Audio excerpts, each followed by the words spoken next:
President Schmidt, congratulations with the strong election result. I was never able to obtain anything like that when I did election campaigns in Norway. Ladies and gentlemen, it is really a great pleasure to see you all and to be here in Berlin today and to be able to participate in this very important forum. And I really feel that I'm among friends of NATO. 29 years ago, almost to the day, a peaceful revolution brought down the Berlin Wall. And the Brandenburg Tor ceased to be a Cold War symbol of division. It returned to what it was intended to be. An opening, a passage, truly a gate, not a barrier. Soon the Brandenburg Tor became a symbol of unity and freedom that helped to usher in the end of the Cold War and the spread of freedom across what was then a divided continent. Yesterday, I was in Paris to mark another historic moment. The day the guns of World War I fell silent 100 years ago. And the carnage and devastation of that terrible conflict came to an end. Both these anniversaries remind us of what Europe have suffered in the 20th century.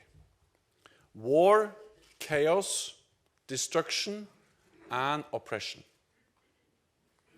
The anniversaries also remind us of the importance of the transatlantic bond and how Europe, together with the United States, overcame 2 world wars and the Cold War, and how the US security guarantees underpinned the integration of Europe,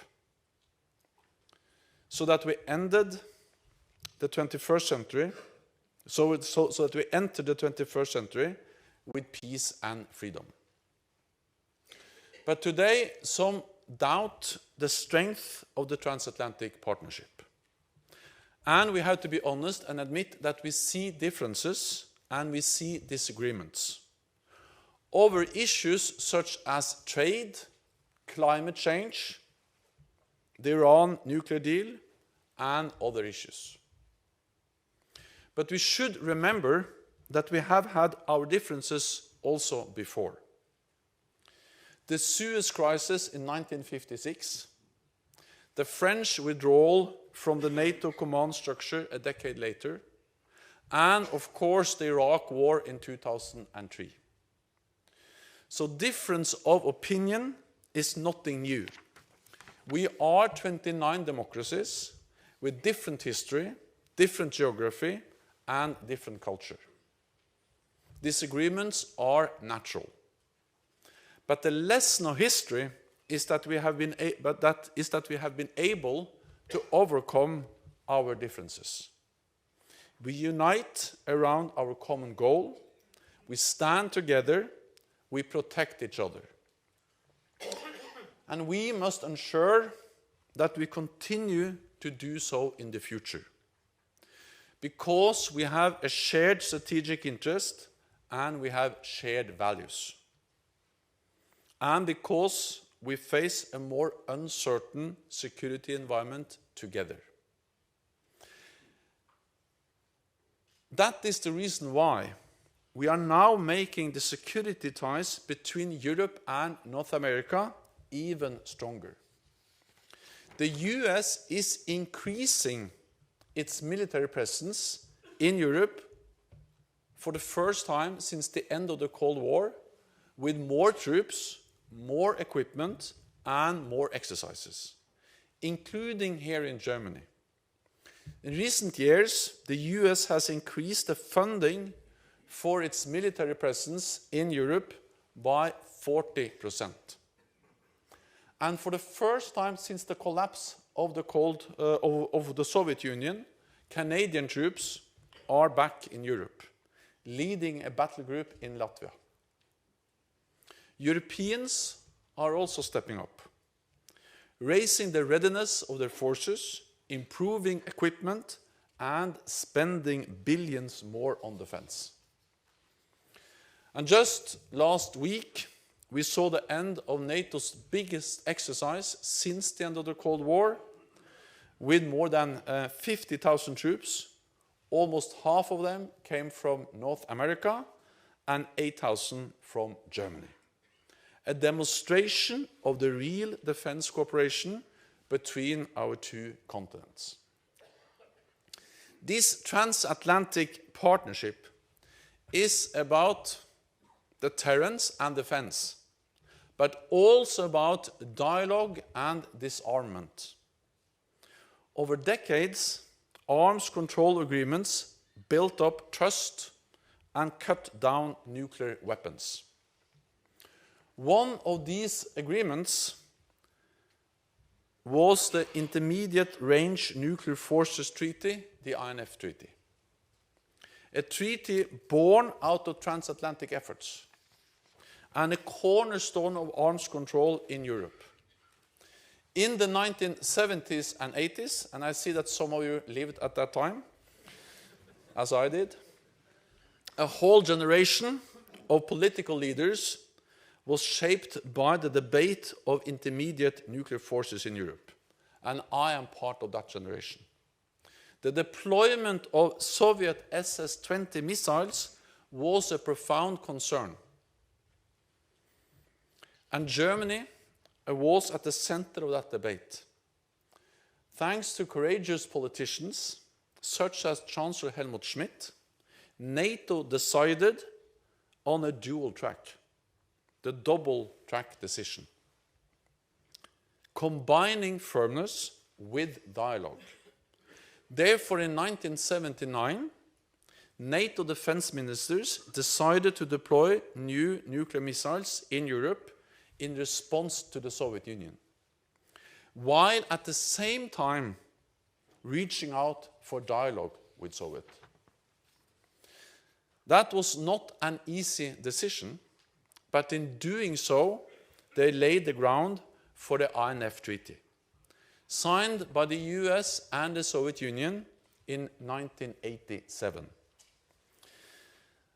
This didn't just reduce the overall number of nuclear weapons, it banned a whole category of weapons that were specifically designed to target Europe. So it was a real achievement in the work for nuclear disarmament. The deployment of new Russian missiles is putting this historic agreement in jeopardy. For years, Russia has developed, produced, tested, and fielded a new missile system, the SSC-8. These missiles are mobile, they are hard to detect, they can be nuclear armed, they reduce warning time to minutes, they lower the threshold for nuclear conflict, and they can reach European cities like Berlin. Therefore, for years, allies, including Germany, have raised their concerns, time and again. The US has raised the matters formally at senior levels more than 30 times, starting under the Obama administration.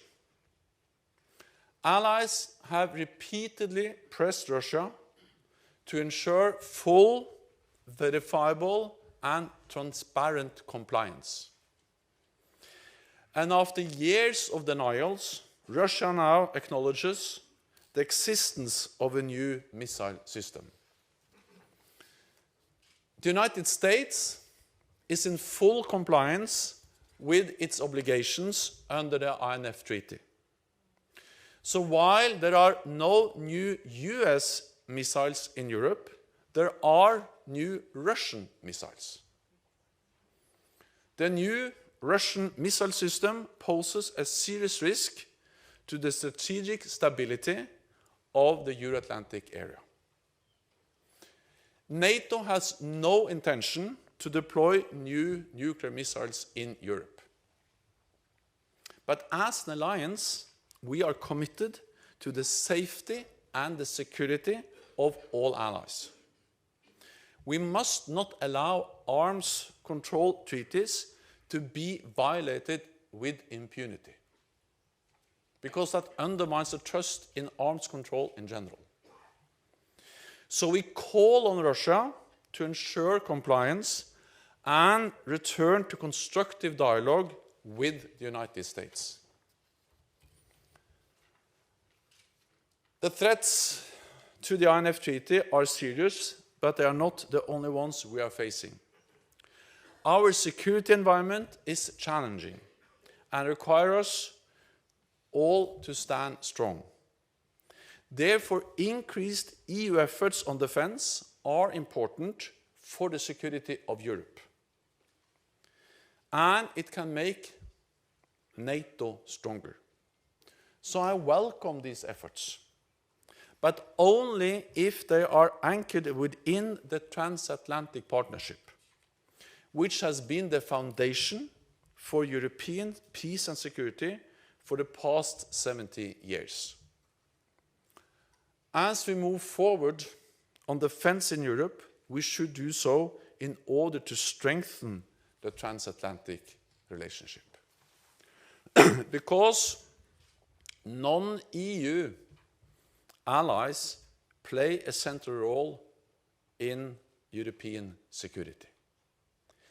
It is impossible to envisage the defenses of Europe without countries like Turkey in the south being key in the fight against terrorism and all the violence and instability we have seen in Iraq and Syria, Norway in the north, and without Canada, the United States, and the UK in the west.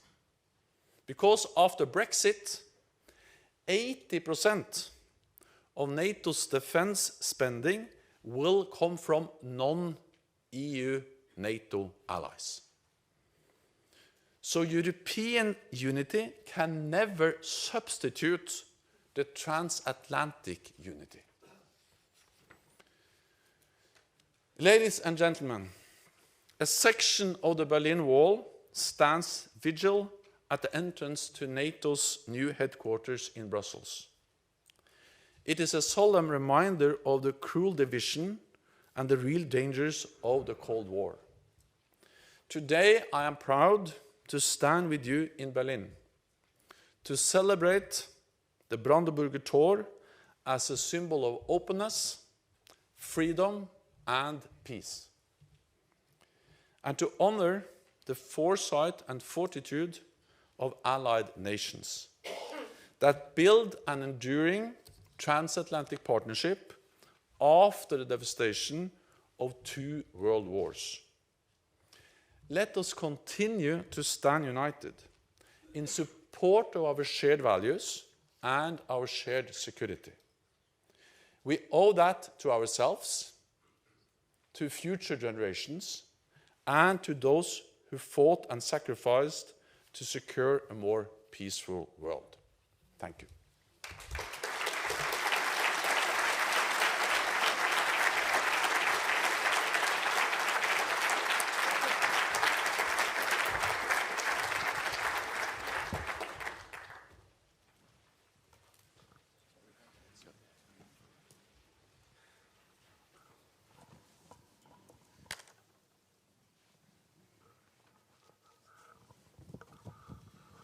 Okay, Mr. Secretary General, many thanks for this important keynote speech.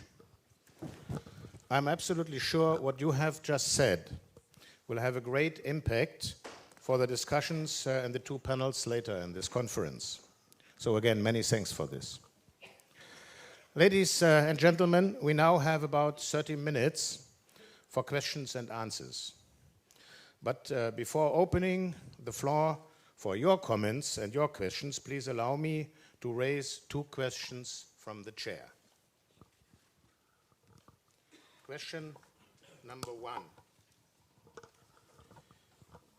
My first question, Mr. Secretary General, is about next year. NATO will celebrate its 70th anniversary.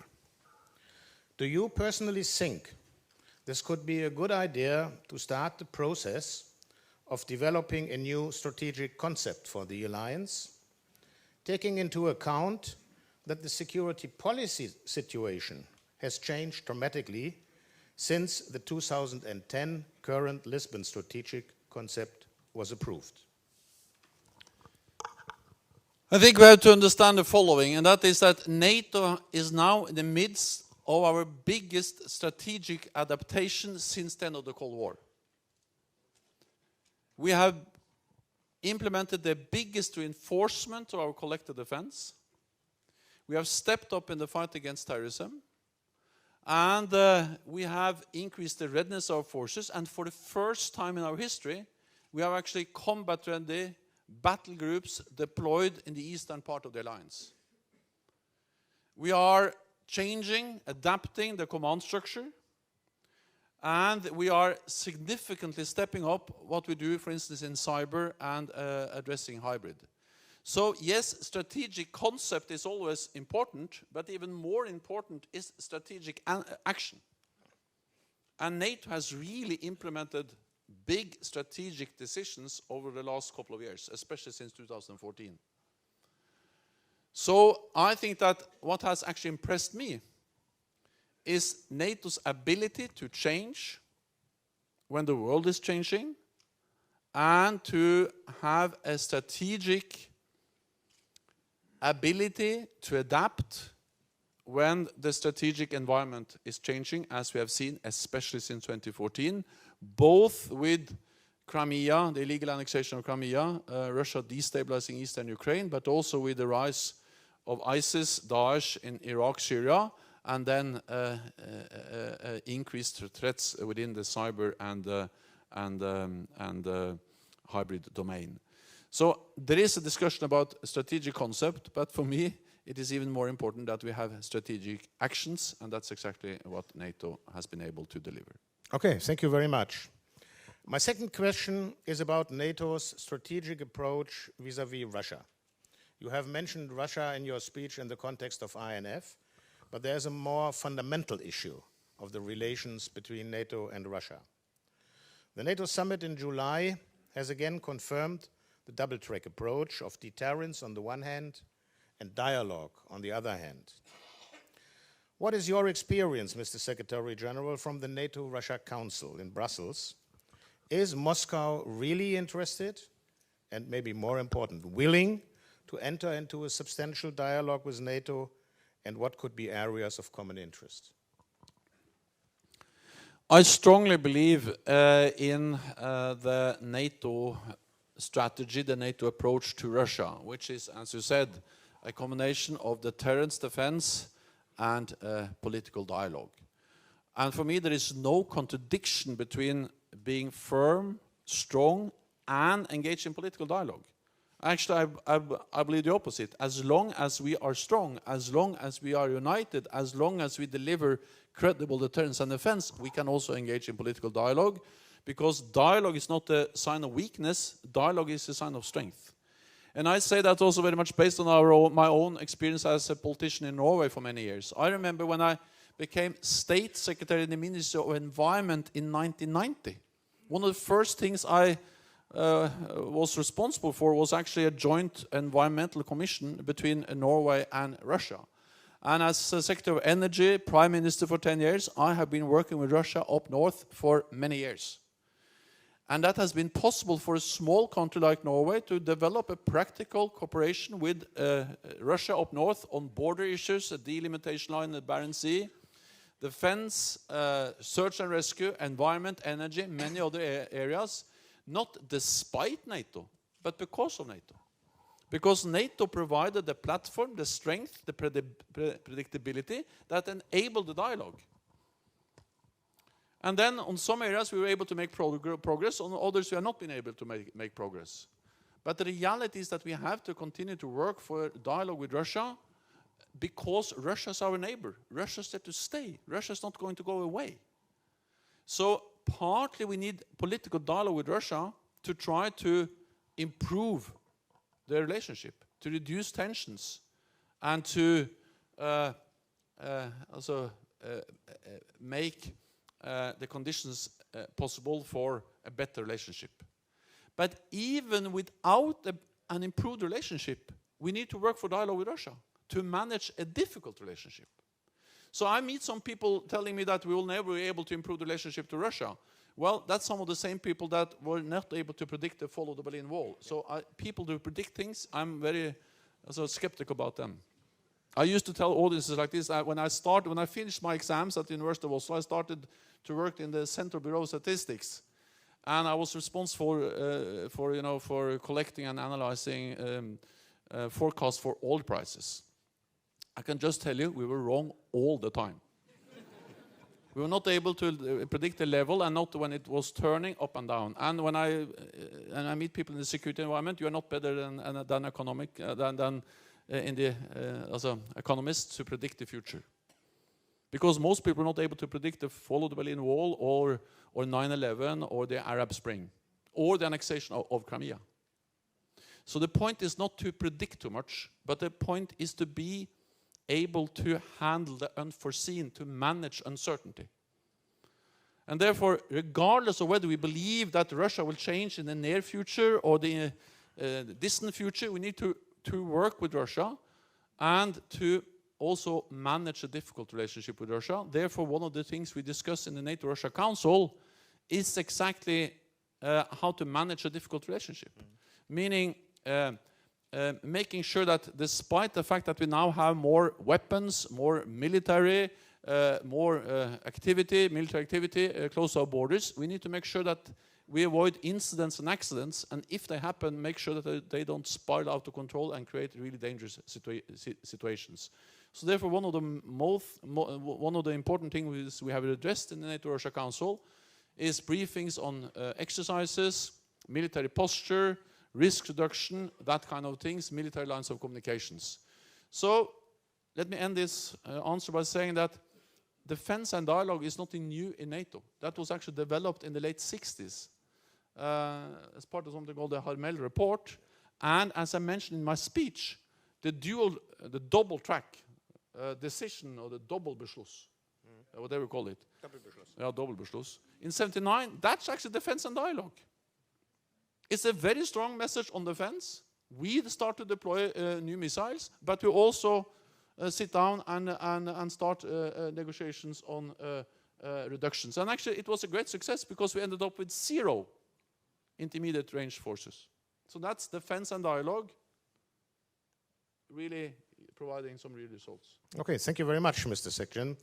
As every year, the Youth Atlantic Association Germany, YATA, is organizing a side event to our conference here, where we invite young people from various countries to discuss about transatlantic issues in a seminar.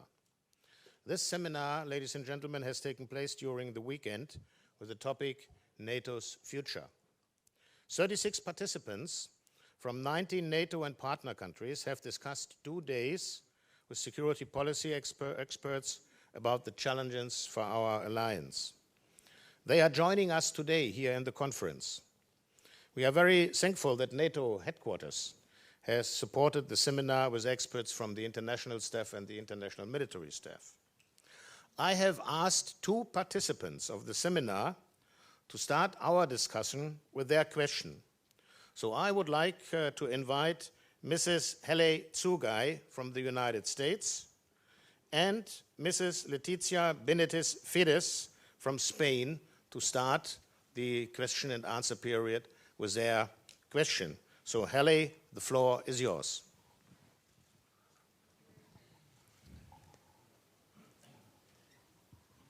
Hello? Oh, yes. Yeah, it's okay.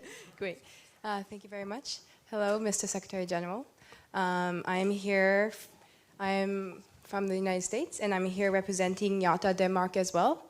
And my question is, if you had a sudden windfall in NATO spending, what would be on your personal shopping list of NATO capabilities? Thank you. Submarines. No, I will go to defense planners because they have long lists. And that's one of the good things with NATO is that we actually are doing a lot of defense planning. I see in the audience a man called Heine Braus, and he's an expert in doing exactly that. So actually,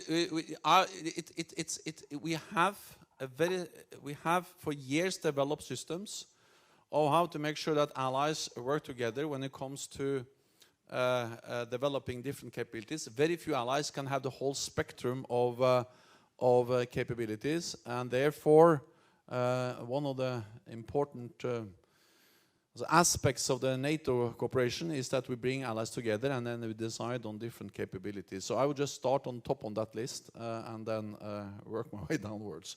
But to do so, I need more defense spending, including from Germany. Okay, well understood.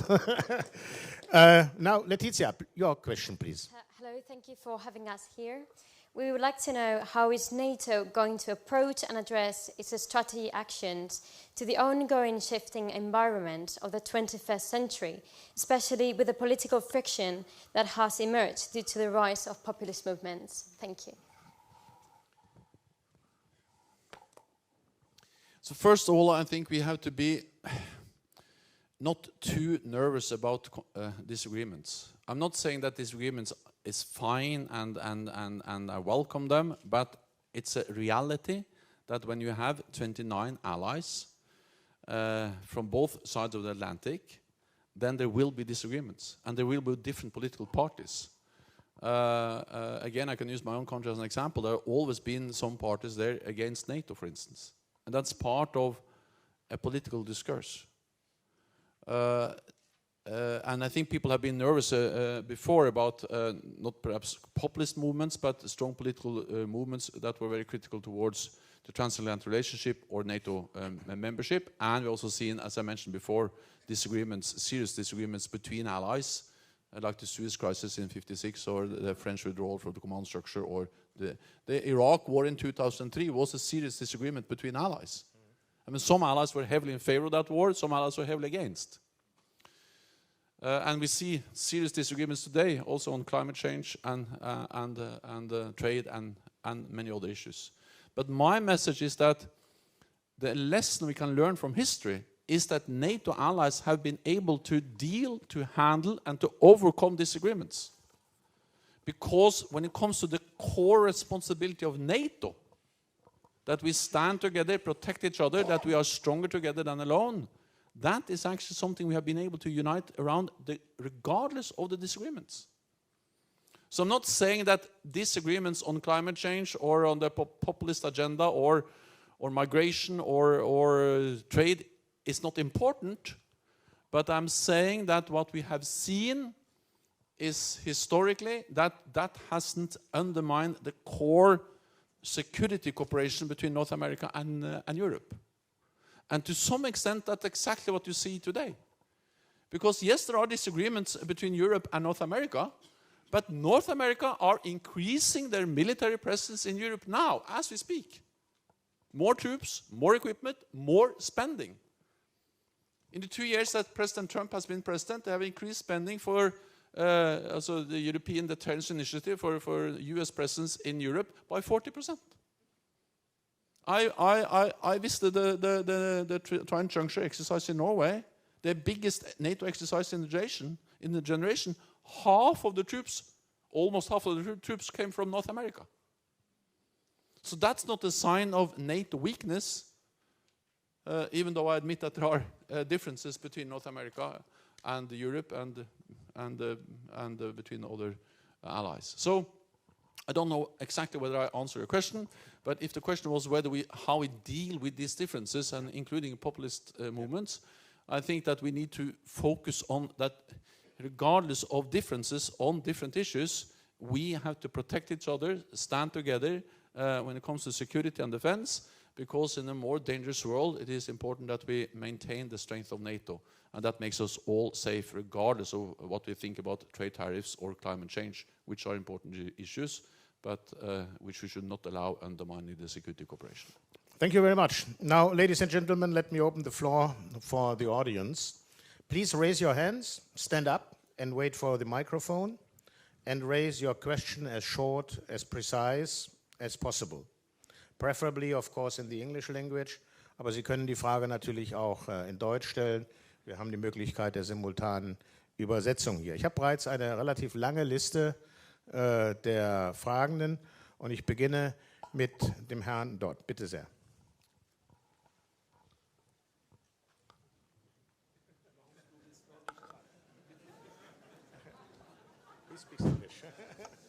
Mr. Secretary General, thank you very much for your impressive statement. I'm a former German permanent representative to the EU. And so I even in that capacity, former capacity, I agree with you. The EU will never be able to substitute NATO defense. That's what you said. But wouldn't it be advisable for the EU to supplement NATO, in particular in view of the possibility that we might require European missions without necessarily be able to count on American leadership or strong involvement in a given case? Thank you.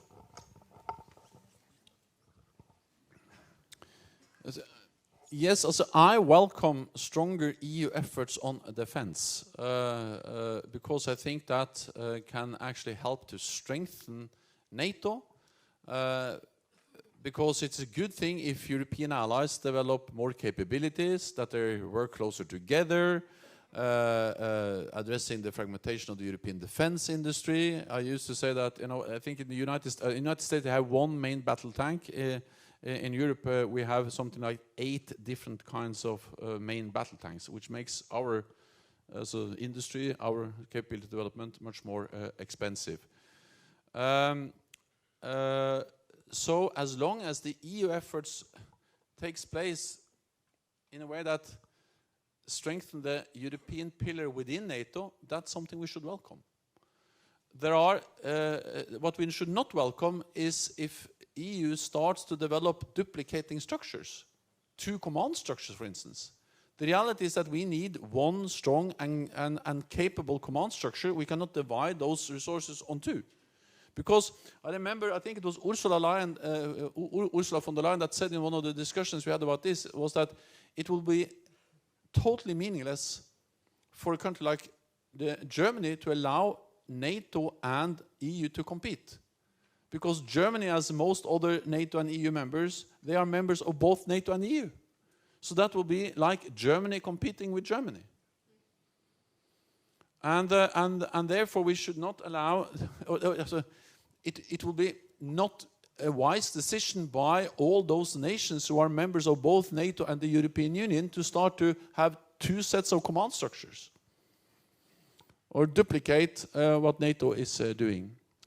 Then this is partly about, and then of course sometimes European allies should be able to do things without the United States, but actually they can also do that using the NATO command structures. I mean, we haven't said that all operations in NATO has to be with the United States. It's very often with the United States because they are so big, and actually the reality is that we're very often dependent on them.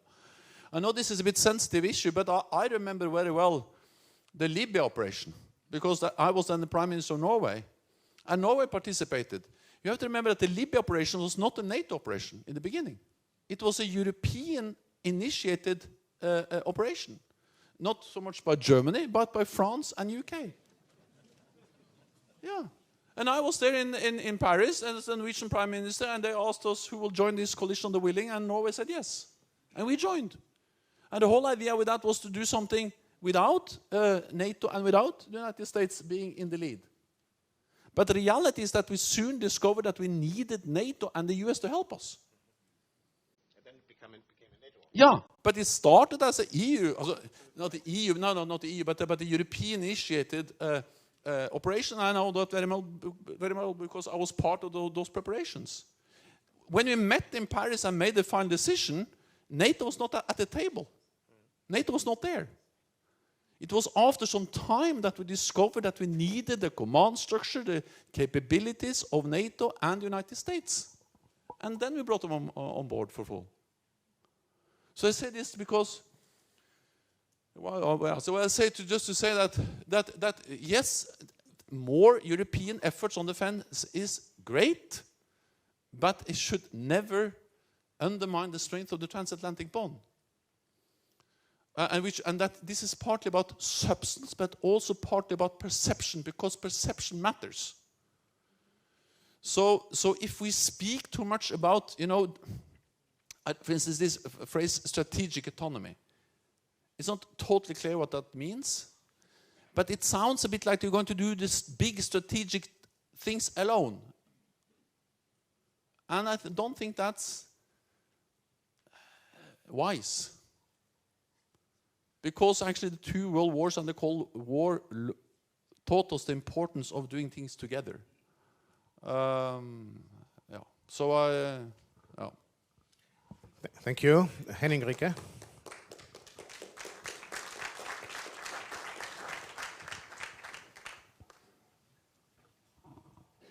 Henning Ricke, German Council on Foreign Relations in Berlin. Thank you, Secretary General, for your speech and your lecture. I would like to hear a bit more what NATO does for the southern partners. I'm concerned that NATO does a lot to meet the Russian threats and the challenges there. But with the Black Sea strategy stalled, the Iraq training mission running but a bit moderate without German support, crisis reaction stability missions out of fashion. What could NATO offer to the southern partners and allies? And what could Germany do to strengthen that? So when we speak about the challenges in the south, we speak about many different challenges. And it's also sometimes a bit unclear where is the south. I mean, if you are in the United States and speak about the south, we speak about Mexico. So, of course, we don't speak about that south. But what we usually mean by the south is North Africa, Middle East, and also actually all the way to Afghanistan. And again, the challenges varies a bit, but what should I say, a kind of common challenge is instability, sometimes weak governments, and different kind of terrorist organizations. NATO and NATO allies have either as NATO or outside NATO engaged in big combat operations to defeat these terrorist organizations, as we did in Afghanistan after 9/11, 2001, or as all NATO allies, including Germany, but did in the coalition to defeat Daesh in Iraq and Syria. So one part of that strategy is that NATO allies have to be ready and capable of engaging in big combat operations to defeat state-like terrorist organizations as Daesh. So part of the strategy is to have those capabilities. And as we have seen since 2014, you have to remember that Daesh, ISIL, controlled a territory as big as the United Kingdom in Iraq and Syria. They were actually able to threaten Baghdad, and they controlled around 8 million people. So that was a serious threat, and we needed real military capabilities to defeat Daesh. But having said that, I think that the long-term strategy of NATO and NATO allies in addressing the instability, the terrorism we see emanating from the south, should not be mainly combat operations. Because I think that the lesson learned both from Afghanistan, from Iraq, from Libya, is that in the long term, we need to build local capacity. So people in the region can stabilize their own country. And therefore, I more and more believe that what we should try to do is to train local forces, build local security and defense institutions, and help them stabilize their own country. And that is exactly what we now do in Afghanistan. There are many problems in Afghanistan. But at least we have been able to go from a NATO combat operation with more than 100,000 troops doing combat operations to now have a more limited NATO presence, 16,000 troops, training the Afghans. So when the Taliban is attacking now, it's not the German or Norwegian or UK soldiers who are responding, but actually the Afghan forces themselves. We train them, we advise them, but they are on the front line. The same in Iraq. I strongly believe that to prevent Daesh from coming back in some version or another, we need to train and build local capacity in Iraq to prevent us being forced to come back in a combat operation. So the main message when it comes to the South is the more we can do from training soldiers to building Ministry of Defense, intelligence, command structures, enabling them, partly countries like Iraq or Afghanistan, but also working with partners like Tunisia, Jordan. Prevention is better than intervention. If we can help them now, so we're not forced into intervening in a military operation, that's much better. So prevention is better. The last thing about Germany, I welcome Germany is very present in Afghanistan. I was there a few days ago. I met the soldiers, extremely professional, committed soldiers in Afghanistan, in the north. They're also present in Iraq. I welcome that. For me, it's a bit hard to understand why Germany can be present in Iraq in the US-led coalition, but not in a NATO framework. I strongly believe in institutions, and I strongly also believe that in times of uncertainty, and also in times where we see some are questioning the strength of the transatlantic bond, we need institutions. Because they overcome the different personalities and the political differences, as long as you have the strong institutions.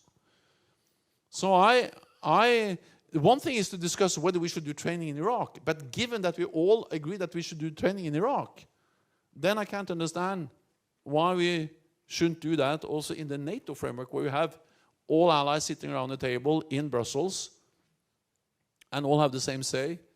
I'm not against the US-led coalition. NATO is part of the, we support that, but it's hard to understand why the US coalition is so much better than me or than NATO. So that's my challenge. Very good. Okay, I have a request for the floor from the lady in the back, please. Secretary General Andrea Shalal with Reuters.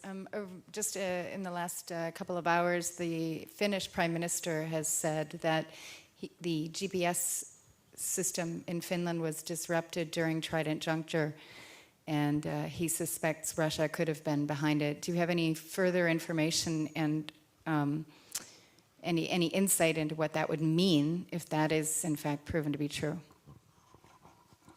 You have seen there have been similar reports from Norway, and I cannot share more precise information with you. But what I can say is that we see that cyber, electronic warfare, electronic means are used more and more frequent in different operations, and therefore we take all these issues very seriously. Partly to be able to deal with electronic warfare and to develop our capabilities to handle that, but also, of course, cyber. I will not pinpoint at any specific nation now, but I would just say that we have increased our abilities to deal with these kind of challenges and threats, including during military operations. Thank you. I have much more requests for the floor than we have time, so I think we have for another 1 or 2 questions, and then we have to close the discussion because of your former schedule, Mr. Secretary General. So I have a question over there, please, in the last row, and then the final one, Mr. Wittmann. Thank you. My name is Michael Day from the weekly Die Tagespost. Mr. Secretary General, my question is concerning China. China is not a part of the INF treaty. What's the role of but China has a lot of intermediate range missiles. They are a threat to Taiwan too. They are a threat to the US Navy in the Pacific too. How important is the role of this Chinese armament concerning the INF treaty negotiations for the United States and perhaps for Russia too? So you are pointing at something which is extremely important, and that is that when we agreed the INF Treaty back in 1987, the US and the Soviet Union, then this was merely an issue for, this was actually an issue that only was about the Soviet Union and the United States. Then, since then, the world has changed, and China, but also other countries, have developed missile capabilities, which, if they had been part of the INF Treaty, would have violated the INF Treaty. So this is of something that is of concern for all of us. Partly China, but also North Korea, Iran, and other countries have their missile programs, which would have violated the INF Treaty if they had been part of the INF Treaty. So we believe that internationalization of these kind of agreements would be beneficial. At the same time, I strongly believe that we should now do whatever we can to make sure that Russia is in compliance with the existing INF Treaty, and we continue to call on Russia to ensure full and transparent compliance with the INF Treaty as it is.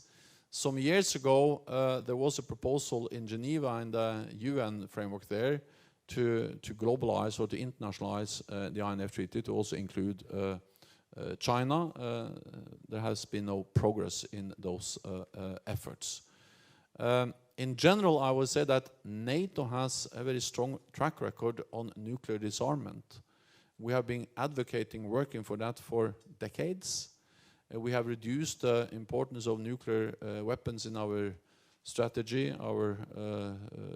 for years, and the number of warheads has been reduced by 90%, nuclear warheads on the NATO side, since the end of the Cold War. But we are concerned about the new Russian missiles, and of course we are also concerned about the fact that more and more countries outside the INF Treaty are developing systems which would have violated the treaty if these countries were part of the treaty. Thank you. Klaus Wittmann, please.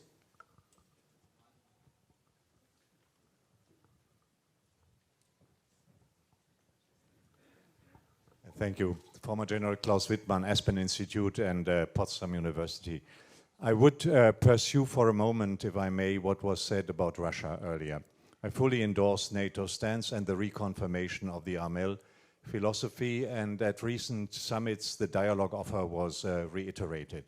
However, I would like to see NATO spell out with much more creativity the content of such dialogue. Of course, we are all aware of the intransigence of the present Russian leadership, and also of the fact that in NATO different member states have different views about the dialogue with Russia. Now, if I may ask you directly, if you could personally set the agenda, what should the content of such dialogue be? Perhaps more long-term than discussions in the NATO-Russia Council about present concerns, and with a long-term view of cooperative as opposed to confrontational security.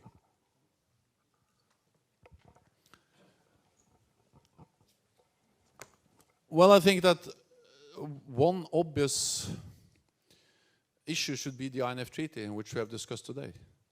I mean, just to make sure that that's really a great example of what we can achieve through dialogue. Is arms control, and the INF Treaty is a cornerstone of the arms control regime in Europe. So if you ask me about substance, I think that the most urgent and the most important question now in the NATO-Russia relations is to ensure that Russia is in full compliance with the INF Treaty.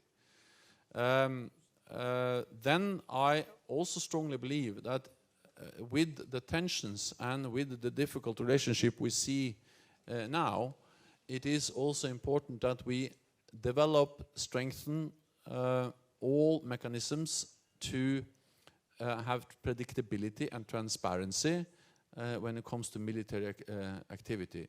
And this is something called the Vienna document, which is, for instance, regulating the notification and observation of military exercises. There are some loopholes, some problems in that document, which has led to that Russia has not invited any NATO ally to observe any Russian exercise since the end of the Cold War. And they claim that they're not violating the Vienna document because they interpret and they use all the loopholes. But by doing so, they're at least undermining the intentions of the Vienna document, which is an important tool to make sure that we have transparency. Every nation, also Russia, has the right to exercise their forces, but we need transparency, we need predictability, and we need the mechanisms for military lines of communications, and this is undermined by the fact that Russia is not very constructive in modernizing the Vienna document. So these are at least two areas where we could work more together. I think that fundamentally this is about that Russia needs to give up the idea of spheres of influence. Because Russia has, in a way, the understanding that big powers have a kind of right to decide what small neighbors should do. And to be honest with you, there are sometimes I meet the same arguments in Europe. That we should understand that. I don't understand it and I don't accept it.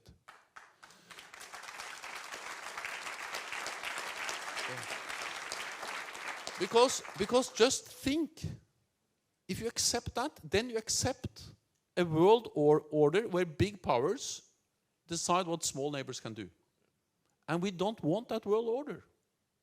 Therefore, when I hear that it's a provocation against Russia that we have accepted Latvia, Lithuania, and Estonia as members, it's totally meaningless.